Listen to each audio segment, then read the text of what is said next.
Hello viewers, ನಾನಿವತ್ತು ಒಂದು ಅದ್ಭುತವಾದ ರುಚಿಯಾಗಿರೋ ಆರೋಗ್ಯಕ್ಕೂ ಒಳ್ಳೆ ಇಂಗ್ರೀಡಿಯೆಂಟ್ಸ್ ಎಲ್ಲ ನಿಮಗೆ ಸಿಗುತ್ತೆ ಅಂತ ಒಂದು ರೆಸಿಪಿನ ನಿಮ್ಮ ಮುಂದೆ ತೊಗೊಂಡು ಬಂದಿದ್ದೀನಿ. ಈ ವಿಡಿಯೋನ ಕೊನೆಯವರೆಗೂ ಸ್ಕಿಪ್ ಮಾಡ್ದಲೇ ನೋಡಿ. ಏನೆಲ್ಲ ಸಾಮಗ್ರಿಗಳನ್ನ ನಾನು ಉಪಯೋಗಿಸಿದ್ದೀನಿ ಅಂತ ನಿಮಗೆ ಗೊತ್ತಾಗುತ್ತೆ. Welcome back to my channel Anu's kitchen aroma. ನಾನು 1 ಕಪ್ ಇಲ್ಲಿ ಶಾವಿಗೆ ತೊಗೊಳ್ತೀನಿ. ಫ್ರೈ ಮಾಡಿರೋ ಶಾವಿಗೆ. ಇದು MTR ಸರಿ, ಯಾವುದಾದ್ರೂ ಪರವಾಗಿಲ್ಲ, ಯಾವ ಬ್ರ್ಯಾಂಡ್ ಆದ್ರೂ ತೊಗೊಂಡಿದ್ದನ್ನು ಸ್ವಲ್ಪ ಮಿಕ್ಸಿಗೆ ಹಾಕ್ಕೊಂಡು ತರ್ತರಿಯಾಗಿ ಪೌಡರ್ ಮಾಡ್ಕೋಬೇಕು. ನೋಡಿ, ಇಷ್ಟು ಆದರೆ ಸಾಕು. ತುಂಬ ನೈಸ್ ಪೌಡರ್ ಎಲ್ಲ ಏನು ಬೇಡ, ರವೆ ಥರ ಆದರೆ ಸಾಕು. ಒಂದೆರಡು ಆಗಿಲ್ಲ ಅಂದರೂ ಪರವಾಗಿಲ್ಲ.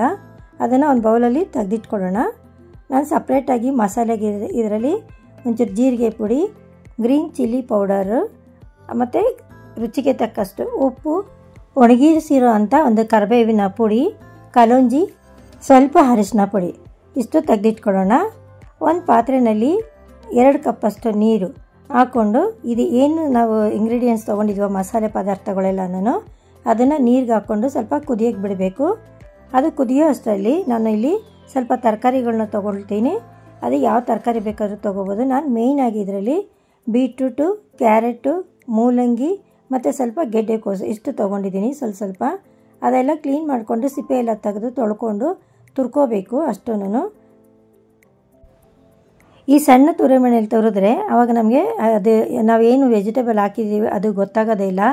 ಮಕ್ಕಳು ತರಕಾರಿ ಎಲ್ಲ ತಿನ್ನೋದಿಲ್ವಲ್ಲ, ಅವರಿಗೆ ಈ ಥರ ಎಲ್ಲ ಮಾಡಿ ನಾವು ಕೊಟ್ಟರೆ ಇದರಲ್ಲಿ ತರಕಾರಿ ಇದೆ ಅಂತ ಅನ್ನೋದೇ ಗೊತ್ತಾಗೋದಿಲ್ಲ. ಅಷ್ಟು ಚೆನ್ನಾಗಿರುತ್ತೆ. ಮತ್ತು ಇದು ಡಿಫ್ರೆಂಟ್ ಟೈಪ್ಸ್ ಆಫ್ ರೆಸಿಪಿ. ಇದು ನೀವು ಮನೆಯಲ್ಲಿ ಮಾಡಿ ತುಂಬ ಟೇಸ್ಟಿಯಾಗಿ ಮತ್ತು ಹೆಲ್ದಿಯಾಗೂ ಇರುತ್ತೆ. ನಾವು ಎಷ್ಟೇ ಏನೇ ಮಕ್ಳಿಗೋಸ್ಕರ ಅಂತ ಮಾಡಿದ್ರು, ಸರ್ಕಸ್ ಮಾಡಿದ್ರು, ತರಕಾರಿ ತಿನ್ನಬೇಕಾಗಿದ್ರೆ ಮಕ್ಕಳಿಗೆ ತುಂಬ ಹಠ ಮಾಡ್ತಾರೆ. ಈ ಥರ ಮಾಡಿಕೊಟ್ರೆ ಅವ್ರಿಗೆ ನಾವೇನು ತರಕಾರಿ ಕೊಟ್ಟಿದ್ದೀವಿ ಅನ್ನೋದೇ ಗೊತ್ತಾಗೋದಿಲ್ಲ. ಸೊ ಅದಕ್ಕೋಸ್ಕರ ಮಕ್ಕಳಿಗೆ ಅಂತಲೇ ನಾವು ಮೇಯ್ನಾಗಿ ತಲೆ ಕೆಡಿಸ್ಕೊಳ್ತೀವಿ. ಯಾವುದೇ ಒಂದು ಬ್ರೇಕ್ಫಾಸ್ಟ್ ಮಾಡಬೇಕಾಗಿದ್ರು ಈ ಒಂದು ರೆಸಿಪಿ ನಿಮಗೆಲ್ಲರಿಗೂ ತುಂಬ ಅನುಕೂಲ ಆಗುತ್ತೆ ಅಂತ ಅಂದ್ಕೊಳ್ತೀನಿ.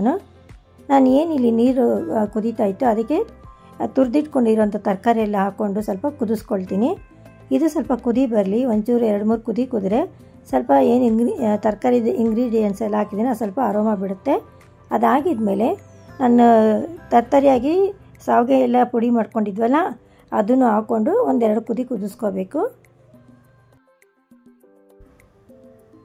ಇದು ಸ್ವಲ್ಪ ಕುದಿದ್ಮೇಲೆ ಅಕ್ಕಿ ಹಿಟ್ಟು ತೊಗೊಂಡು ಇದಕ್ಕೆ ಸಣ್ಣದಾಗಿ ಬಿಟ್ಕೊಂಡು ಅದು ಗಂಟಿಲ್ದಂಗೆ ಚೆನ್ನಾಗಿ ಮುದ್ದೆ ಕೋಲಲ್ಲಿ ತಿರುಗ್ಕೋಬೇಕು.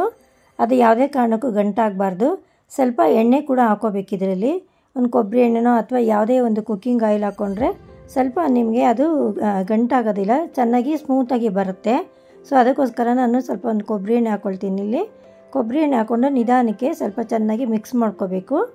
ಅಕಸ್ಮಾತ್ ಏನಾದರೂ ನೀರು ಜಾಸ್ತಿ ಆಯಿತು ಅಂತಂದರೆ ನಮಗೆ ಅಕ್ಕಿ ಹಿಟ್ಟು ಹದ ನೋಡಿಕೊಂಡು ಎಷ್ಟು ಬೇಕೋ ಅಷ್ಟು ಹಾಕ್ಕೋಬೋದು. ಬೇಕಾದರೆ ಚಿರೋಟಿ ರವೆನೂ ಒಂದು ಸ್ವಲ್ಪ ಮಿಕ್ಸ್ ಮಾಡಿ ಹಾಕ್ಕೋಬೋದು, ಆದರೆ ಅದು ಗಟ್ಟಿ ಬರುತ್ತೆ ತುಂಬ. ಸೊ ಹಂಗಾಗಿ ನಾನು ಇಲ್ಲಿ ಚಿರೋಟಿ ರವೆ ಹಾಕ್ಕೊಂಡಿಲ್ಲ. ನಾನು ಮಕ್ಕಳಿಗೆ ಸಾಫ್ಟಾಗಿರಲಿ ತಿನ್ನೋದಕ್ಕೆ ಅಂತ ಹೇಳಿ. ಮತ್ತು ಇಲ್ಲಿ ಇನ್ನೊಂದು ಸ್ವಲ್ಪ ನಾನು ಅಕ್ಕಿ ಹಿಟ್ಟು ಹಾಕ್ಕೊಳ್ತೀನಿ. ಸಾಕಾಗಲಿಲ್ಲ, ಇದು ಸ್ವಲ್ಪ ನೀರು ಥರ ಆಗುತ್ತೆ ಅಂತ. ಅಂದರೆ ನನಗೆ 1 ಕಪ್ ಹಾಕ್ಕೊಳ್ಳೋ ಜಾಗದಲ್ಲಿ 2 ಕಪ್ಪು, 1 ಕಪ್ಪು ಶಾವಿಗೆ ಹಾಕ್ಕೊಂಡಿದ್ನಲ್ಲ ಅದಕ್ಕೆ 2 ಕಪ್ಪು ಅಕ್ಕಿ ಹಿಟ್ಟು ಹಿಡಿತು. ನೋಡಿ, ಈ ಥರ ಎಲ್ಲ ಮುದ್ದೆ ಮಾಡಿಕೊಂಡ್ರೆ ತುಂಬ ಸಾಫ್ಟಾಗಿ ಬರುತ್ತೆ, ಚೆನ್ನಾಗಿ ಬರುತ್ತೆ. ಇಷ್ಟು ಬೆಂದರೆ ಸಾಕು. ಹಿಂದಿನ ದಿವಸನೇ ಈ ಥರ ನಾವು ಹಿಟ್ಟನ್ನೆಲ್ಲ ರೆಡಿ ಮಾಡಿಟ್ಕೊಂಡ್ರೆ ಬೆಳಗ್ಗೆ ಎದ್ದು ಬೇಗ ಟಿಫನ್ ಮಾಡ್ಬೋದು. ಕೆಲಸಕ್ಕೆ ಹೋಗುವಂಥ ಹೆಣ್ಮಕ್ಳಿಗೆ ಈಸಿ ಆಗುತ್ತೆ. ನಾನಿಲ್ಲಿ ಒಂದು ಸ್ವಲ್ಪ ಬೆಂದಿರೋ ಅಂಥ ಹಿಟ್ಟು ತೊಗೊಂಡು ಅದನ್ನು ಉಂಡೆ ಮಾಡ್ಕೊಂಡು ಒಂಚೂರು ರೊಟ್ಟಿ ಆಕಾರದಲ್ಲಿ ತಟ್ಕೊಳ್ತೀನಿ. ಫಸ್ಟು ರೊಟ್ಟಿ ಆಕಾರದಲ್ಲಿ ಮಾಡಿ ನಿಮಗೆ ತೋರಿಸ್ಕೊಡ್ತೀನಿ. ಕಾದಿರೋ ಅಂಥ ಹೆಂಚಿಗೆ ತವಾಗೆ ಸ್ವಲ್ಪ ಎಣ್ಣೆ ಅಥವಾ ತುಪ್ಪ, ಬೆಣ್ಣೆ ಏನಾದರೂ ಹಾಕ್ಕೋಬೋದು. ಆದರೆ ನೆನಪಿರಲಿ, ತವಾ ಸ್ವಲ್ಪ ಬಿಸಿ ಚೆನ್ನಾಗಾಗಬೇಕು. ಅವಾಗ ಹಾಕಿದ್ರೆ ಬೇಗ ರೊಟ್ಟಿ ಚೆನ್ನಾಗಾಗುತ್ತೆ. ಇಲ್ಲ ಅಂತಂದರೆ ಎಷ್ಟೊತ್ತಾದರೂ ಬೇಯೋದಿಲ್ಲ, ಹಾಗೆ ಹಸ್ಕಿ ಥರ ಇರುತ್ತೆ. ಅದರಿಂದ ಒಂದು ಸ್ವಲ್ಪ ತವಾ ಕಾದ್ಮೇಲೆ ಹಾಕ್ಕೊಳ್ಳಿ.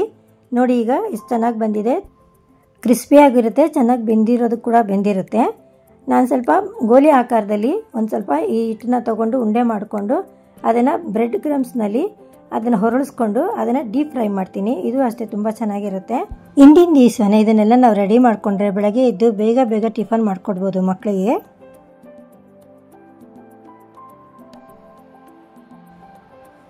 ಮಕ್ಕಳಿಗಂತೂ ಗೊತ್ತೇ ಆಗೋದಿಲ್ಲ ನಾವು ಏನು ಇಂಗ್ರೀಡಿಯೆಂಟ್ಸ್ ಹಾಕಿದ್ದೀವಿ ಇದರಲ್ಲಿ ಅಂತ ಅಂದ್ಬಿಟ್ಟು. ಅವ್ರಿಗೆ ತುಂಬ ಆಶ್ಚರ್ಯ ಆಗುತ್ತೆ. ತಿಂದ ಮೇಲೂ ನಾವು ಹೇಳಿದ್ರೂ ಅವರು ನಂಬೋದಿಲ್ಲ. ಅವ್ರನ್ನ ಫಸ್ಟ್ ಕೇಳಬೇಕು ನಾವು ಇದರಲ್ಲಿ ಏನೇನು ಹಾಕಿದ್ದೀವಿ ಅಂತ ಅಂದ್ಬಿಟ್ಟು. ಅವ್ರಿಗೆ ನಿಜವಾಗ್ಲೂ ಇದನ್ನು ಕಂಡುಹಿಡಿಯೋಕ್ಕಾಗೋದಿಲ್ಲ, ಅಷ್ಟು ಚೆನ್ನಾಗಿರುತ್ತೆ ಇದು.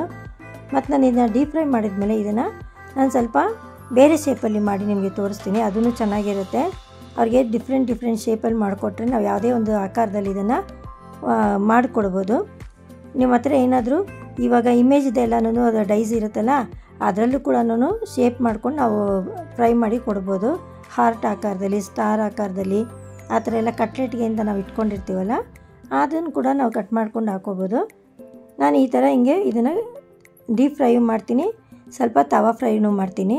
ಡೀಪ್ ಫ್ರೈ ಮಾಡಿದ್ರೆ ಅದಂತ ಕ್ರಿಸ್ಪಿಯಾಗಿರುತ್ತೆ ಮಕ್ಕಳಿಗೆ, ಅದು ಸಾಫ್ಟಾಗಿರುತ್ತೆ, ತುಂಬ ಹಾರ್ಡಾಗಿ ಏನು ಇರೋದಿಲ್ಲ. ಈ ಥರ ಎಲ್ಲ ನಾನು ಇದನ್ನು ಕೂಡ ಬ್ರೆಡ್ ಕ್ರಮ್ಸ್ನಲ್ಲಿ ಹೊರಳಿಸ್ಕೊಂಡು ಎರಡು ಕಡೆನೂ ಡೀಪ್ ಫ್ರೈ ಮಾಡ್ತೀನಿ. ನಾನು ಫಸ್ಟು ಇದನ್ನು ಒಂದು ಟ್ರಿಪ್ಪು ಬ್ರೆಡ್ ಕ್ರಮ್ಸ್ ಹಾಕ್ತಿಲ್ಲೇನೇ ಫ್ರೈ ಮಾಡಿದ್ದೆ, ಸರಿಗೆ ಬರಲಿಲ್ಲ, ಎಲ್ಲ ಪುಡಿ ಥರ ಆಗೋಯಿತು. ರುಚಿಯಾಗೇನೋ ಇತ್ತು, ಆದರೆ ಪುಡಿ ಆಯಿತು ಅಷ್ಟೇ. ಬೇಕಾದರೆ ಆಲೂಗಡ್ಡೆನ ಬೇಯಿಸ್ಕೊಂಡು ಸ್ಮ್ಯಾಶ್ ಮಾಡ್ಕೊಂಡು ಹಾಕೋಬೋದು. ನಾನು ವಾಯು ಅಂತ ತುಂಬ ಜಾಸ್ತಿ ಆಲೂಗಡ್ಡೆ ಎಲ್ಲ ಉಪಯೋಗಿಸೋದಿಲ್ಲ. ಆದರೆ ಬ್ರೆಡ್ ಕ್ರಮ್ಸಲ್ಲಿ ನಾನು ಹೊರಳಿಸ್ಕೊಂಡಿರೋದ್ರಿಂದ ಇದೇನು ಪುಡಿ ಏನಾಗಲಿಲ್ಲ, ನೀಟಾಗಿ ಆಕಾರದಲ್ಲಿ ಬಂತು. ಅದು ಬೈಂಡ್ ಆಗಲಿ ಅಂತ ಆಲೂಗಡ್ಡೆ ಉಪಯೋಗಿಸೋ ಅಂತ ಒಂದು ಪ್ರಮೇಯನೂ ಬರೋದಿಲ್ಲ. ನೋಡಿ, ನಾನು ಸ್ವಲ್ಪ ಇದು ತವಾನಲ್ಲಿ ಕೂಡ ಕಟ್ಲೆಟ್ ಟೈಪ್ ಮಾಡ್ಕೊಳ್ತೀನಿ. ಇದು ತುಂಬ ಚೆನ್ನಾಗಿರುತ್ತೆ. ಯಾರಿಗೆಲ್ಲ ಡೀಪ್ ಫ್ರೈ ಬೇಡ, ಎಣ್ಣೆ ಜಾಸ್ತಿ ಇದೆ ಅಂತ ಅನಿಸುತ್ತೋ ಅವರೆಲ್ಲ ಬೇಕಾದ್ರೆ ಈ ಥರ ತವಾ ಫ್ರೈ ಮಾಡ್ಕೋಬೋದು, ಚೆನ್ನಾಗಿರುತ್ತೆ. ಎರಡೂ ಕಡೆ ಕ್ರಿಸ್ಪಿಯಾಗಿ ಆಗೋದ್ಮೇಲೆ ತೊಗೊಂಡು ಒಂದು ಪ್ಲೇಟಲ್ಲಿ ಇಟ್ಕೊಳ್ಳೋಣ. ಇದು ಮಕ್ಳಿಗೆ ಅಷ್ಟೇ ಅಲ್ಲ, ಎಲ್ಲ ವಯಸ್ಸಿನವರು ಇದನ್ನು ಉಪಯೋಗಿಸ್ಕೋಬೋದು ಈ ರೆಸಿಪಿನ. ಯಾಕಂದರೆ ಇದರಲ್ಲಿ ಎಲ್ಲ ಇಂಗ್ರೀಡಿಯೆಂಟ್ಸ್ ಇರುತ್ತೆ, ತರಕಾರಿ ಇರುತ್ತೆ, ಮತ್ತು ಕಲೋಂಜಿ ನಾನು ರೆಗ್ಯುಲರ್ ಯೂಸ್ ಮಾಡ್ತೀನಿ ಅಂತ ಹೇಳಿದ್ನಲ್ಲ, ಆ ಕಲೋಂಜಿ ಕೂಡ ಇರುತ್ತೆ. ಹೆಲ್ತ್ ಬೆನಿಫಿಟ್ ತುಂಬ ಇರುತ್ತೆ. ಸೊ ಅದರಿಂದ ಇದನ್ನು ನೀವು ನಿಮ್ಮ ದಿನನಿತ್ಯದ ಆಹಾರದಲ್ಲಿ ಸ್ವಲ್ಪ ಕಲೋಂಜಿನ ಉಪಯೋಗಿಸ್ತಾ ಬನ್ನಿ. ನಿಮಗೆ ಈ ರೆಸಿಪಿ ಇಷ್ಟ ಆದರೆ ಒಂದು ಲೈಕ್ ಕೊಡಿ, ಶೇರ್ ಮಾಡಿ. ನಿಮ್ಮ ಮನೆಯಲ್ಲಿ ಈ ರೆಸಿಪಿ ಮಾಡಿ ಹೇಗೆ ಬಂದಿದೆ ಅಂತ ನನ್ನ ಕಮೆಂಟ್ ಬಾಕ್ಸಲ್ಲಿ ತಿಳಿಸಿ. ನೋಡಿ, ಈ ಥರ ಎಲ್ಲ ಎಷ್ಟು ಟೈಪ್ ಇದೆ ಅಲ್ವಾ, ಇದನ್ನು ಯಾವುದ್ರ ಜೊತೆಲಿ ಬೇಕಾದ್ರೂ ಡಿಪ್ ಮಾಡ್ಕೊಂಡು ತಿನ್ಬೋದು. ನಾನು ಇದರಲ್ಲಿ ಮೊಸರು, ಟೊಮೊಟೊ ಸಾಸು ಮತ್ತು ಚಟ್ನಿ, ಕಾಯಿ ಚಟ್ನಿ ಮಾಡಿದ್ದೀನಿ.